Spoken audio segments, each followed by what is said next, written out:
When the media discusses black wealth, they focus on entertainers, athletes, and loud luxury. But the true apex of financial power operates in absolute silence. Beyond the flashing cameras lies a shadow class of venture capitalists, private equity titans, and infrastructure sovereigns whose names are fiercely protected by non-disclosure agreements and private family offices. They don't chase magazine covers, they buy the global supply chain. Prepare to witness the 12 most secretive black billionaires in the world. Number 12. Richelieu Dennis, the cultural consolidator. In the modern corporate ecosystem, there is a profound difference between cultural extraction and cultural ownership. Richelieu Dennis operates entirely within the latter, functioning not merely as a CEO, but as a sovereign architect of black intellectual property. His initial fortune was forged through Sundial Brands, the parent company of Shea Moisture, which he built from a street vending operation into a global personal care juggernaut. When he executed a landmark exit to Unilever, the mainstream financial press assumed he would retire into quiet luxury. Instead, Dennis weaponized that liquidity event to transition from consumer retail to aggressive private equity. He immediately launched the New Voices Fund, a massive capital vehicle specifically engineered to invest in companies led by women of color. This wasn't philanthropy. It was a highly calculated venture capital strategy designed to capture equity in an underfunded, highly profitable demographic. But his most secretive and powerful maneuver was his acquisition of Essence Communications. By repatriating Essence from Time Inc., Dennis didn't just buy a magazine, he bought the proprietary consumer data, the cultural trust, and the high-ticket live event infrastructure of the Essence Festival. Dennis operates in the shadows because his wealth is now held in complex holding companies and investment portfolios. He recognizes that true billionaires do not build single products, they build ecosystems. By owning the venture capital fund that finances the brands, the media platform that promotes them, and the cultural events that celebrate them, Dennis has created a closed-loop economic fortress. He is a ghost in the traditional financial media because he has successfully engineered his own parallel economy, proving that the ultimate financial flex is buying back your own culture and holding the equity in a private trust. Number 11. Tope Awotona, the Silicon Valley Phantom. The technology industry is infamous for its loud, performative founders who relentlessly chase the spotlight, court venture capital on Twitter, and burn through cash to project the illusion of success. Tope Awotona completely rejected this chaotic playbook. As the founder of Calendly, a ubiquitous B2B scheduling software, Awotona built a multi-billion-dollar enterprise by embracing absolute stealth and extreme capital efficiency. An immigrant from Nigeria, Awotona's journey is a masterclass in psychological resilience and contrarian economics. After enduring multiple failed startup attempts, he poured his life savings into a singular, agonizingly simple problem: the friction of scheduling meetings. He completely bypassed the traditional Silicon Valley venture capital machine, opting instead to build his company in Atlanta. This geographical separation from the tech echo chamber allowed him to operate in total anonymity. Awotona utilized a product-led growth model, a brilliant software architecture where the product inherently markets itself. Every time a user sent a Calendly link, they were effectively providing free, global advertising. This allowed him to achieve massive viral adoption while keeping his marketing budget practically non-existent. Awotona refused to take institutional funding until the company was wildly profitable.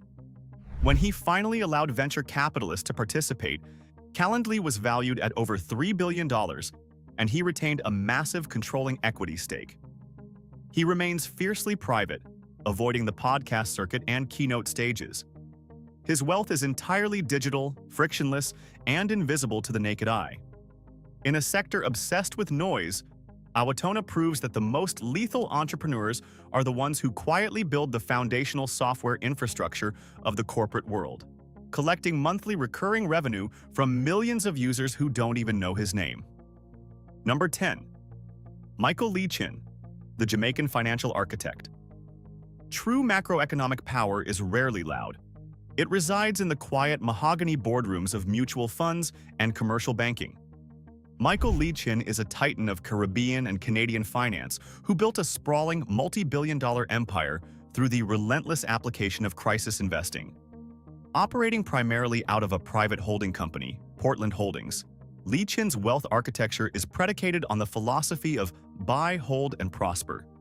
He actively hunts for massive structural assets during periods of extreme market panic when institutional fear artificially depresses valuations. His legendary ascent began in Canada when he acquired the distressed mutual fund company AIC. Through ruthless operational efficiency and an ironclad investment thesis, he grew AIC from a mere $800,000 in assets under management to a staggering $15 billion. But his absolute masterpiece was the acquisition of the National Commercial Bank of Jamaica, NCB. While foreign investors were fleeing the Caribbean debt markets, Lee Chin saw profound foundational value. He didn't just buy a commercial bank, he bought the financial circulatory system of an entire sovereign nation. By controlling the dominant lending institution of a country, Lee Chin exercises a level of influence that borders on state power. He dictates credit expansion, finances municipal infrastructure, and facilitates international trade. Because his holding company is privately maintained and operates largely outside the relentless scrutiny of the American financial media, he remains a ghost to the general public. He maneuvers vast allocations of global capital across telecommunications, real estate, and healthcare without ever needing to appease public shareholders or satisfy quarterly earnings expectations. He is the ultimate financial architect, proving that true wealth is the ability to privately own the banking infrastructure of an entire economy. Number 9. Kase Lawal, the offshore energy enigma. The global energy sector is the most capital-intensive, geopolitically complex, and ruthlessly guarded industry on the planet. To break into this cartel as an independent operator requires a level of executive brilliance that defies conventional logic. Kase Lawal, the founder of Camac International, achieved exactly this, building a global oil exploration and logistics monopoly while remaining almost entirely invisible to the mainstream press. Operating out of Houston, Texas, Lawal navigated the opaque world of upstream oil exploration by leveraging a unique, high-stakes geopolitical arbitrage. Lawal realized that Western energy conglomerates possessed infinite liquid capital, but lacked the localized cultural literacy and political maneuvering required to secure highly coveted exploration blocks on the African continent. Conversely, local governments controlled vast reserves but lacked the deep-water drilling technology to extract them. Lawal positioned Camac as the essential, untouchable bridge. He successfully secured the exclusive exploration rights to massive offshore oil fields, and then formed joint ventures with American behemoths like Conoco. By executing this maneuver, Lawal captured the risk premium of the global energy market. He built a multi-billion-dollar corporation that manages crude oil trading, refining, and global shipping logistics. Crucially, Camac operated as a private entity for decades. In the energy sector, taking a company public forces you to disclose your international operations, your political lobbying, and your proprietary seismic data to the Securities and Exchange Commission. By remaining a private, family-controlled fortress, Lawal shielded his empire from public scrutiny, corporate raiders, and media investigations. He is an energy enigma, a man who dictates the flow of crude oil across oceans from the absolute shadows of the Houston elite. Number 8. Strive Masiyiwa, the telecommunications sovereign. Some billionaires build apps. Others build the literal physical infrastructure that allows a continent to communicate. Strive Masiyiwa, the founder of Econet Global, belongs entirely to the latter category. His wealth was not forged in a comfortable startup incubator, but in the grueling, highly dangerous trenches of constitutional law and state-sponsored monopolies. In the 1990s, Masiyiwa engaged in a brutal, multi-year Supreme Court battle against the government of Zimbabwe to break their total monopoly on telecommunications. He won, effectively forcing the liberalization of the African digital economy. Following his legal victory, Masiyiwa didn't just launch a mobile network. He laid the subterranean and subsea fiber optic cables that serve as the digital nervous system for millions. Operating his empire from a highly fortified, hyper-private enclave in London, Masiyiwa functions far more like a head of state than a traditional corporate CEO. His holding company, Econet, maintains deep, entrenched interests across mobile banking, renewable energy, and satellite communications. He remains fiercely private, rarely granting interviews and avoiding the superficial trappings of billionaire culture. Instead, his power is exercised in the highest, most exclusive institutional boardrooms on Earth. He has held profound influence on the boards of Netflix, Unilever, and the Bill and Melinda Gates Foundation. Masiyiwa represents a tier of wealth where money is simply a byproduct of total infrastructural control. He is a ghost who wields the power to grant or deny internet access to entire regions, proving that the ultimate financial leverage is owning the very frequency on which the world communicates. Number 7. Mo Ibrahim, the architect of governance. In the early 2000s, traditional Western investment banks and global telecom giants completely ignored sub-Saharan Africa, citing it as an uninvestable dark zone rife with political instability and lacking consumer infrastructure.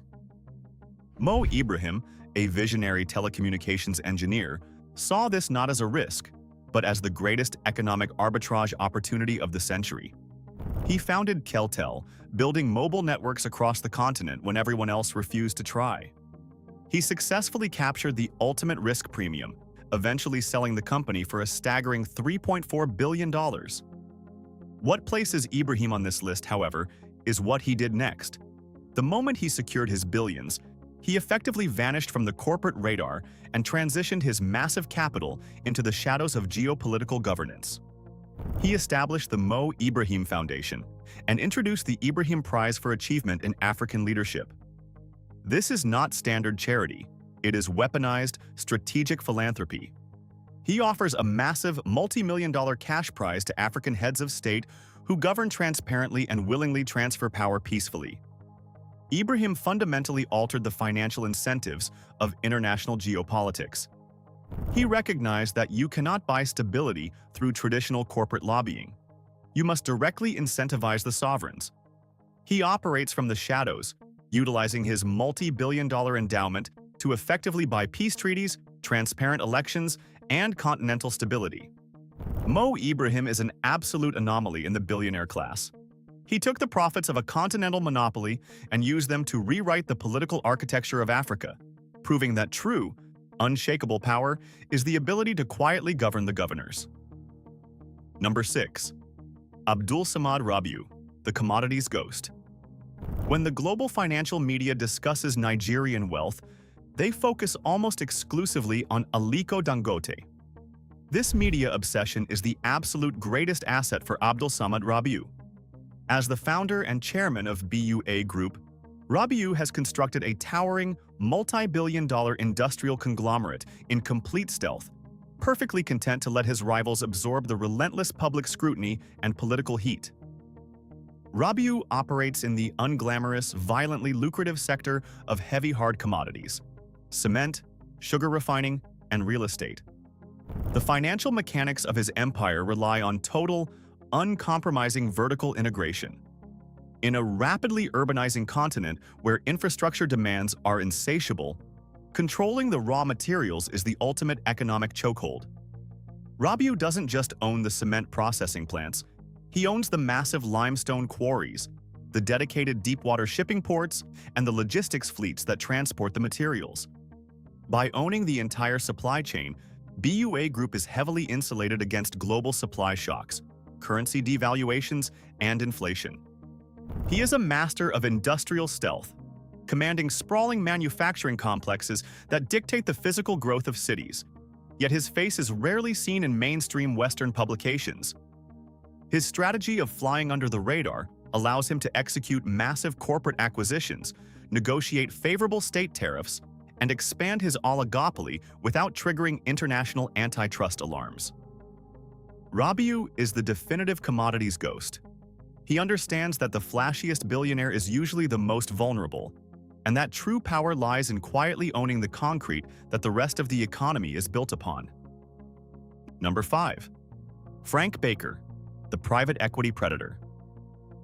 To understand the absolute apex of American stealth wealth, you must look beyond the stock market and enter the highly restricted, fiercely guarded ecosystem of private equity. Frank Baker, the co-founder and managing partner of Cirrus Capital Group, operates as an apex predator in this invisible financial ocean. The firm he architected focuses heavily on technology and telecommunications, having raised an immense war chest of more than $5 billion across 3 specialized funds. Baker's operations are completely shielded from retail investors and public disclosure laws. The mechanics of his wealth generation rely on leveraged buyouts, LBOs. Cirrus Capital identifies massive legacy technology companies that are underperforming or mismanaged on the public markets. Baker and his partners execute surgical corporate raids, utilizing billions of dollars in debt financing to acquire these companies, delist them from the stock exchange, and take them private. Once shielded from public scrutiny, they ruthlessly strip away inefficiencies, restructure the executive boards, and return the companies to massive profitability before selling them for staggering multiples. Because Cirrus Capital operates exclusively in the B2B tech and telecom sectors, the consumer public remains entirely oblivious to their existence. Baker's influence, however, extends to the absolute highest echelons of the academic and financial elite. He serves as a powerful force on the University of Chicago Board of Trustees. He is the quintessential private equity ghost, an executive who maneuvers billions of dollars, controls the fate of massive global tech firms, and restructures entire industries while his name remains fiercely protected behind layers of corporate NDAs. Number 4. Ulysses Bridgeman, the franchise phantom. The statistics regarding former professional athletes filing for bankruptcy are grim and well documented. Ulysses Bridgeman looked at those statistics and engineered a post-athletic corporate career so overwhelmingly successful it borders on the impossible. Following his NBA career, Bridgeman amassed a net worth of $1.5 billion, achieving billionaire status alongside icons like Michael Jordan and Magic Johnson. But while his peers chased highly visible media deals and sneaker contracts, Bridgeman built a logistics and distribution monopoly in the shadows. He began by building a fast food empire, acquiring over 500 Wendy's and Chili's franchises, mastering the brutal, low-margin world of supply chain operations. In 2016, he executed a massive liquidity event, selling the majority of his restaurant empire for an estimated $250 million. He then executed a flawless, highly aggressive pivot into the beverage sector, purchasing Heartland Coca-Cola. He captured the exclusive bottling and distribution contracts for vast territories including Kansas, Missouri, and Illinois. Under his ruthless operational leadership, Heartland's revenue nearly tripled, approaching a staggering $1 billion by 2023. Bridgeman proves that the true billionaires control the physical distribution of goods. His wealth is entirely insulated from cultural trends. Regardless of the economic climate, people consume beverages. Expanding his empire, Bridgeman recently purchased a 10% equity stake in his former team, the Milwaukee Bucks, at a breathtaking $4 billion franchise valuation. He is the ultimate franchise phantom, a man who traded the applause of the arena for the absolute unyielding power of owning the Midwestern supply chain. Number 3. Femi Otedola, the power grid monopolist. Most billionaires are satisfied with dominating a specific retail market or digital platform. Femi Otedola is satisfied only when he controls the literal lifeblood of a nation's economy. Otedola initially amassed a staggering fortune in the petroleum marketing sector with Fort Oil, navigating the deeply entrenched, highly political Nigerian energy cartel. However, he recognized that the era of simple petroleum distribution was evolving and the true future of infinite wealth lay in municipal infrastructure. He executed a massive pivot, acquiring Geregu Power during the privatization of the Nigerian power sector. Otedola operates with the terrifying, brilliant precision of a classic corporate raider. He recognized that controlling electricity generation provides an absolute, unbreakable economic moat. You cannot run a hospital, operate a bank, or build a city without paying his company for the privilege. He leverages this infrastructural dominance to execute highly aggressive, hostile takeovers in adjacent sectors, quietly acquiring massive, controlling equity stakes in holding companies like Transcorp and foundational banking institutions like First Bank of Nigeria. He operates in the shadows because utility monopolies do not require public relations campaigns. When you own the power grid, you do not need to convince the consumer to buy your product. Their participation is mandatory. Otedola's wealth architecture is built on the ultimate form of leverage, municipal dependency. He is an infrastructure titan who maneuvers his capital with ruthless efficiency, proving that true economic sovereignty is achieved when you possess the unilateral power to turn the lights off. Number 2. Adebayo Ogunlesi, the infrastructure leviathan. We are entering the realm of wealth so vast and structural that it rivals the GDP of sovereign nations. Adebayo Ogunlesi, an attorney originally trained at Cravath, Swain & Moore, and a former executive titan at Credit Suisse, operates at the absolute zenith of global finance. As the chairman and CEO of Global Infrastructure Partners, GIP, Ogunlesi did not invest in companies. He acquired the physical transit arteries of the Western world. Under his hyper-aggressive leadership, GIP amassed an incomprehensible portfolio exceeding $100 billion in assets under management. His firm quietly purchased majority stakes in some of the most critical infrastructure on Earth, including the acquisition of London City Airport, London Gatwick Airport, and Edinburgh Airport. He literally owned the tarmac that the global elite landed on. Despite holding this terrifying level of global logistical power, Ogunlesi operated in total anonymity, his name known only to heads of state and sovereign wealth fund directors. His absolute dominance was abruptly revealed to the mainstream financial world during a landscape-altering corporate buyout. BlackRock, the largest asset manager on the planet, acquired GIP in a mega deal valued at $12.5 billion. This historic transaction, consisting of $3 billion in cash and 12 million shares of BlackRock common stock, solidified Ogunlesi's position among the absolute wealthiest individuals on the continent. Prior to the deal, he held a massive 17.5% stake in GIP. He is now set to join the board and global executive committee of BlackRock. Ogunlesi is the ultimate infrastructure leviathan, a ghost who quietly owned the airports before selling them to the masters of the universe. Number 1. David Steward, the trillion-dollar backbone. The number 1 spot belongs to an individual whose wealth is so staggering and whose corporate footprint is so massive that his anonymity borders on the supernatural. David Steward is the chairman and founder of Worldwide Technology, WWWT, a company he built into one of the largest African-American-owned businesses in the United States. Globally, he is the 213th richest person on Earth and the absolute richest African-American, commanding a fortune exceeding $11.4 billion as of 2025/2026. Why is a man with over $11 billion completely unknown to the general public? Because WWT operates exclusively in the B2B logistics and enterprise IT sector. Steward's company provides the highly complex cloud computing architecture, the cybersecurity frameworks, and the digital supply chain logistics for the federal government, the United States military, and a massive roster of Fortune 500 conglomerates. When a global corporation needs to overhaul its entire digital infrastructure, they do not go to a consumer tech company. They go to David Steward. Steward built this empire from scratch, enduring early periods of massive debt to eventually scale WWT into a behemoth where annual sales easily surpass billions.